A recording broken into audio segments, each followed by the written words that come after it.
Madame Dominique Laurent, vous êtes à la Maison des Citoyens? Oui, je suis la directrice de la Galerie Montcalm et de l'espace Pierre Debain. Et aujourd'hui, on va faire la visite et le vernissage de l'exposition Le Nouvel Art du métier, tapisserie contemporaine internationale. Combien de pièces vous avez ici? Il y a 23 pièces en tout qui sont présentées par des artistes de nombreux pays. Il y a des artistes aussi ici? Certains artistes vont assister au vernissage, en effet, on en attend 4.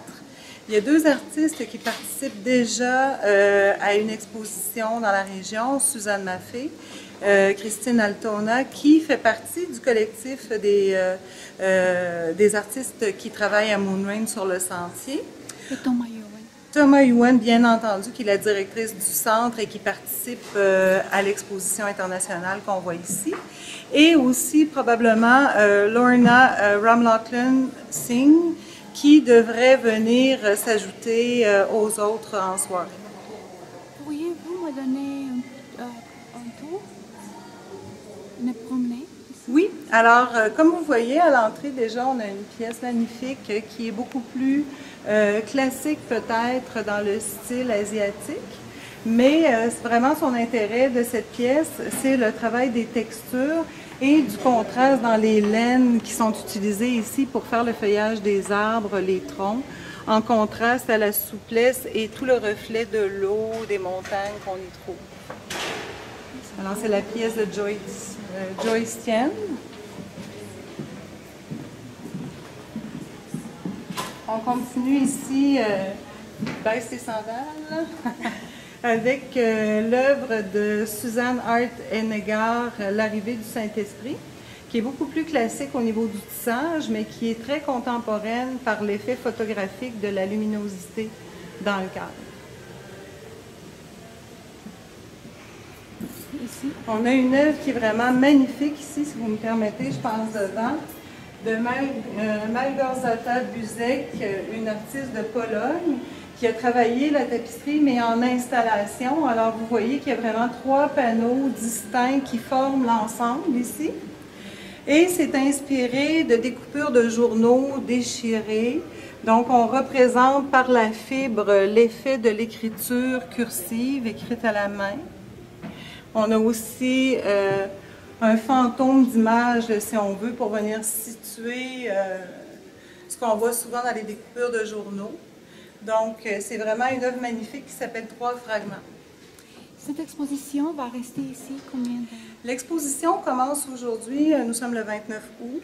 Elle va être en montre jusqu'au 6 octobre. L'exposition, c'est une exposition internationale? Oui, c'est bien ça. Donc, l'exposition qu'on voit ici, ce sont des artistes de partout à travers le monde que le commissaire, M. Dirk Olger, a sélectionné pour la particularité et la réputation de chacun des artistes qui y participent. Thomas Yowen? Oui, en effet, vous reconnaissez le travail de Thomas Yowen, qui est une artiste de Baltimore, qui est la directrice d'ailleurs du centre Moonrain, qui organise avec sa fille la Triennale des arts textiles en Outaouais. Alors, l'œuvre ici, Aurore boréale derrière les arbres, est une des œuvres qui circulent avec l'exposition. Alors, cette exposition-ci arrive de la Louisiane, donc des États-Unis, va faire un séjour à Gatineau pour ensuite être transférée à Montréal au Musée des maîtres et des artisans du Québec, qui vont la recevoir jusqu'autour de la période des fêtes. Le nom? Alors ici, on a Burn Soo Young, qui a fait une magnifique tapisserie inspirée d'une photographie très zen dans les tons de bleu. Alors l'œuvre s'appelle Désespoir et possibilité. C'est vraiment très doux dans les dégradés. Et plus on prend du recul sur la pièce, plus l'aspect photographique de l'image nous apparaît. Oui, c'est ça. Et ici? Ici, on a l'œuvre de Christine Altona qui participe, comme je vous disais tout à l'heure, à la Triennale des arts textiles à Moonrain. Alors, c'est la grande pièce Alléluia Boston Globe qu'elle a fournie pour l'événement international.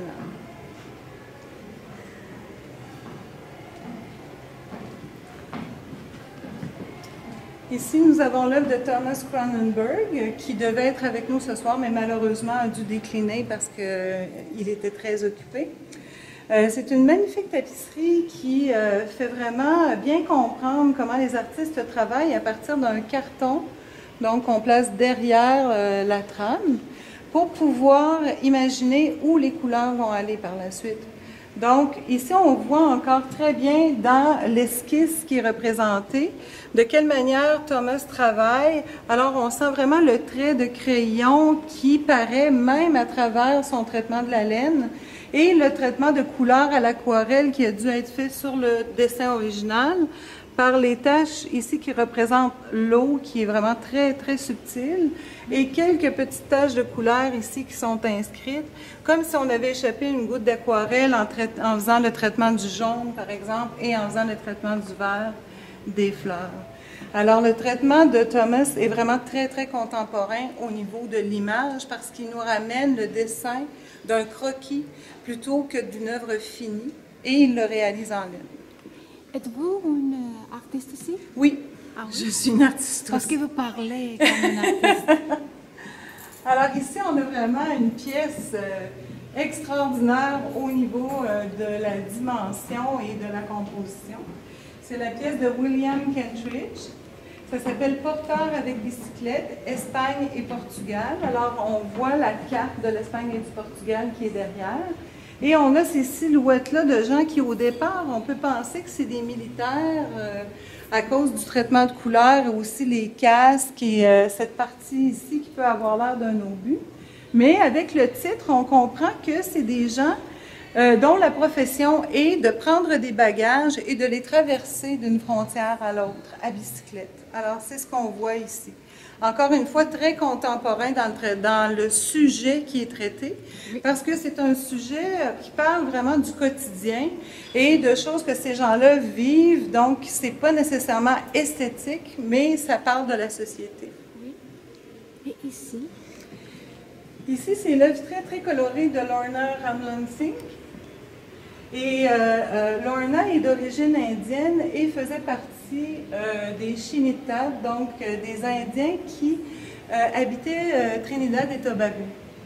Alors, ces œuvres, dont celle-ci, parlent vraiment de l'exode qu'il y a eu, donc des gens qui ont pris cette tribu-là et qui les ont évincés de l'île, en fait. Alors, ça raconte l'histoire de ses ancêtres, si on veut, et de toute leur culture qu'ils ont ramenée avec eux des Indes avant d'arriver à Trinidad. Lorna va être ici? Lorna devrait être ici ce soir, oui. Elle pourra vous en parler plus longuement. Et ici? Ici, on a Anne Nostal, pardon. L'œuvre s'appelle Dans la noirceur. Alors, c'est vraiment tout un effet de bleu indigo qui est travaillé. Et c'est vraiment par les textures tissées différemment qu'on rentre à l'intérieur de soi et dans ce cocon-là qui est très coloré. C'est une artiste de la Norvège. Alors, comme vous voyez, en contraste, on a des œuvres comme celle de Lorna qui sont très décoratives, très chargées de motifs, de couleurs, de sens, et d'autres, au contraire, qui sont très épurées et qui mettent vraiment l'emphase sur le tissage comme tel et non pas sur le sujet de l'œuvre. Ici, on a vraiment aussi une pièce qui est très, très intéressante et qui gagne à être vue de près comme de très loin, parce que l'effet photographique fonctionne beaucoup mieux quand on se recule. Il s'agit de l'œuvre de Hibolya Egi, Galaxie 2. Alors, ce qu'on voit vraiment ici, c'est une nébuleuse dans le cosmos. Et ce qui est très intéressant, c'est justement l'utilisation de la fibre métallique pour représenter le miroitement du ciel et des étoiles. Alors, ça fonctionne vraiment très, très bien. C'est un artiste de la Hongrie.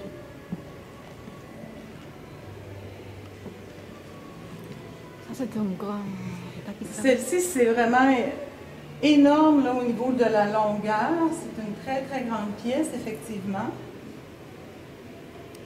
C'est une pièce de Lilia Kuchma, une artiste ukrainienne.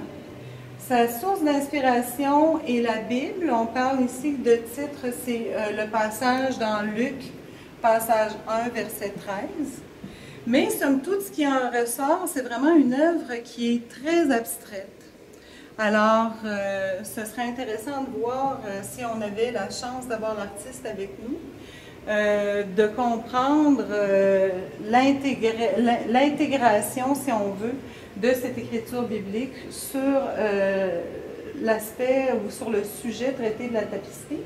Ce qui est intéressant aussi, c'est une des rares tapisseries qui a une forme asymétrique. Alors, le haut est vraiment traité de façon asymétrique et elle descend comme ça, suspendue dans l'espace.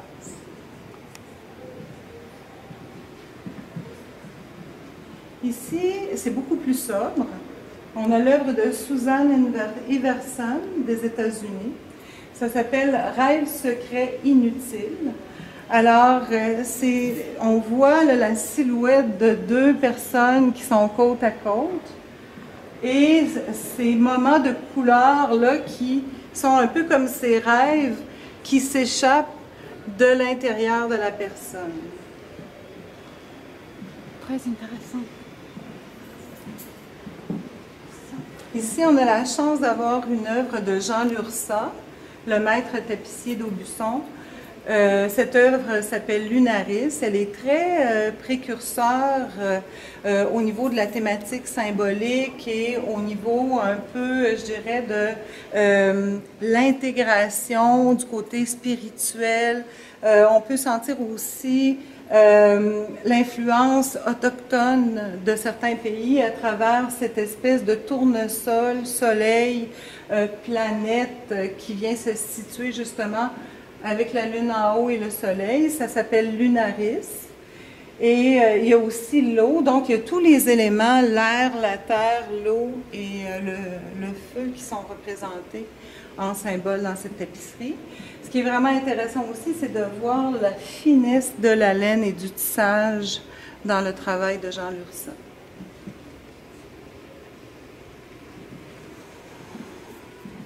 La finesse aussi est au rendez-vous ici dans l'œuvre de Sayed Mahmoud. L'œuvre s'appelle L'étang du jardin. Alors, on peut voir ici l'étang qui est dans cette oasis où nagent les poissons, côtoyés par les grenouilles, les oiseaux aquatiques.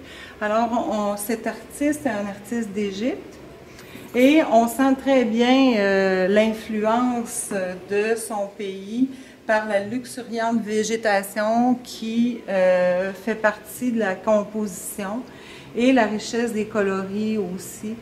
La finesse du fil est vraiment incroyable dans le travail de Mahmoud. Oui, ça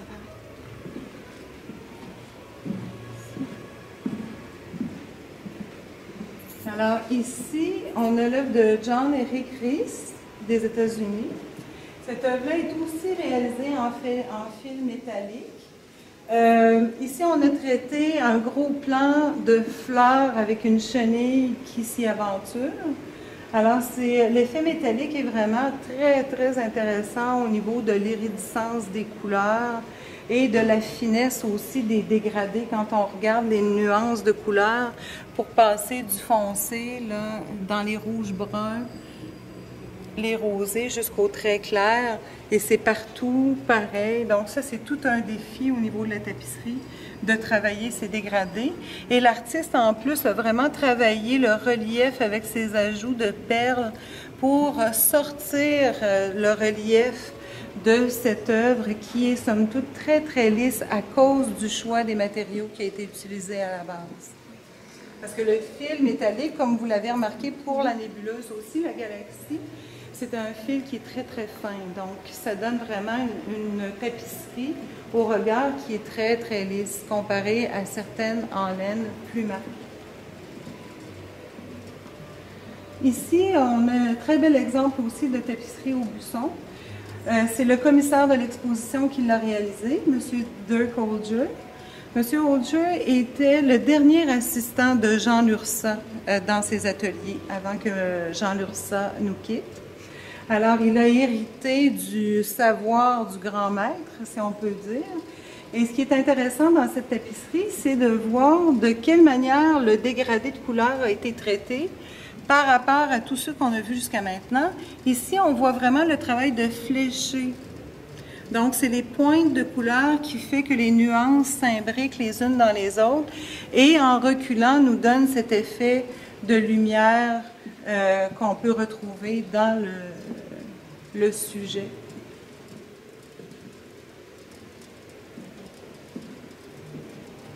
Ici, nous avons Peter Horn. L'œuvre s'intitule Mercurius II. Peter vient d'Allemagne. Alors, on a un très bel exemple ici de tapisserie aussi monochrome dans les tons de bleu, gris, etc., pour faire ressortir le sujet tout en subtilité, tout en douceur, un peu à la manière de celle qu'on a vue de l'autre côté, bien que le sujet soit différent. Oui. Alors, c'est intéressant de faire le parallèle entre les deux. Face à face.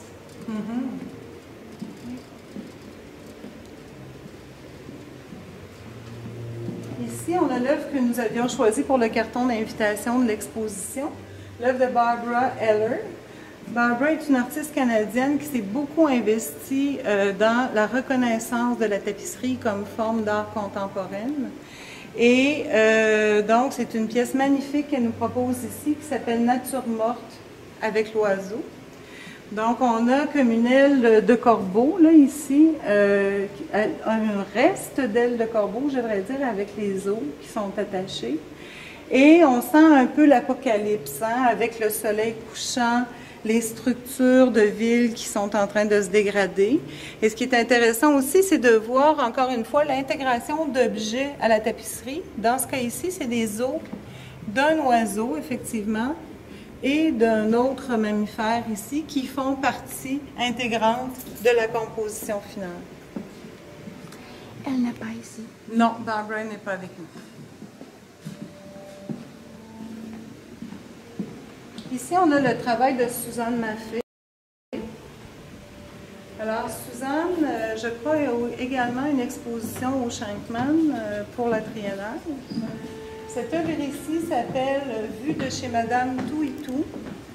Alors, ce qui est très intéressant dans cette composition ici, même si ça peut sembler assez structuré et beaucoup axé sur le carré, c'est justement la difficulté en tapisserie de réussir à faire une œuvre et de garder une tension uniforme pour que l'œuvre soit parfaitement rectangulaire et pour que les moindres rectangles ou carrés qui se trouvent à l'intérieur aient la même rigueur. Alors, ça implique que l'artiste, quand elle tisse sa chaîne, comme c'est ici, doit avoir une maîtrise exceptionnelle de la tension de son tissu quand elle monte le rectangle. La même chose quand elle fait son joint au niveau des couleurs. Et ce qui est intéressant, c'est que dans cette composition-là, elle est en mesure de nous montrer qu'elle a plein contrôle sur le fil, autant dans les blocs qui sont de très grande taille, que dans les espaces qui requièrent vraiment que quelques fils. Alors, c'est assez exceptionnel. Et c'est très différent de l'autre exposition. Oui, semble-t-il, parce que les œuvres qu'elle nous avait, en fait, l'œuvre qui devait faire partie de cette exposition-ci, au départ, était très différente de celle-ci. Alors, c'est certain qu'avec plaisir, je vais aller découvrir le travail qu'elle a présenté à Shankman. Ici, on a l'œuvre de Inge Norga, un artiste du Danemark. Alors, encore une fois, les artistes du Nord, les œuvres sont très épurées. Au niveau du choix des couleurs, au niveau du sujet. Ici, c'est dans la série Énergie et il s'agit d'une chute d'eau. Alors, quand on prend un recul, la chute nous apparaît effectivement. Donc, c'est tout en douceur. Il y a quelques contrastes entre le ivoire et le brun, les tons de brun, mais c'est somme toute très sobre. Malgré que si on s'approche, on voit également tout un travail de nuances très très subtil dans les tons de lilas qui est ici, de jaune de Naples, des bleus différents, etc., qui viennent tout de même nous donner cette impression de mouvement dans la chute. C'est comme une chute gelée. Oui.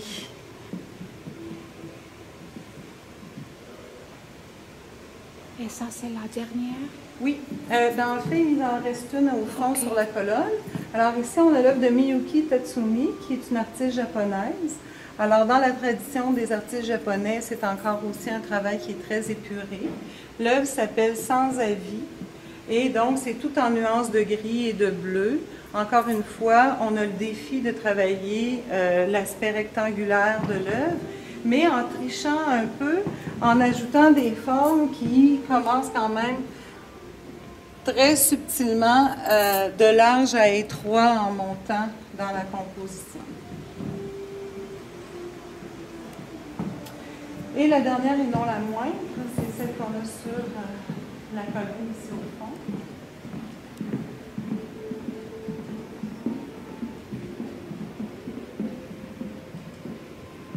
Alors ici, on a l'œuvre de Ulrika Leander qui s'appelle Mi-été. C'est une artiste de la Suède. Alors, dans le cas de Leandra, ce qui est intéressant, c'est le traitement de l'image en couleur bloc, comparé au dégradé qu'on a pu apprécier dans plusieurs des autres tapisseries. Ici, c'est le défi de vraiment venir déterminer des zones de couleurs et de les juxtaposer pour qu'on sente bien le jeu des maisons de la banlieue qui s'intercalent, l'effet de perspective donné par la couleur, qui en bas ici est plus sombre, pour s'en aller lentement vers le coucher de soleil avec les lumières plus éclairées ici sur les toits.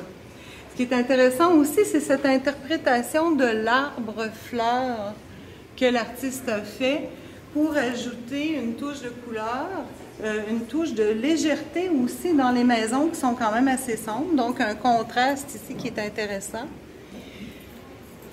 Et tout ça dans le but de nous amener vraiment par la lueur, vers la lueur du soleil qui trône la composition.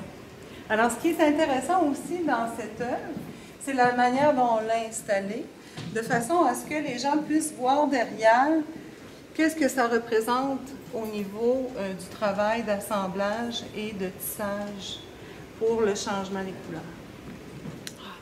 Madame Laurent, merci beaucoup. Merci à vous.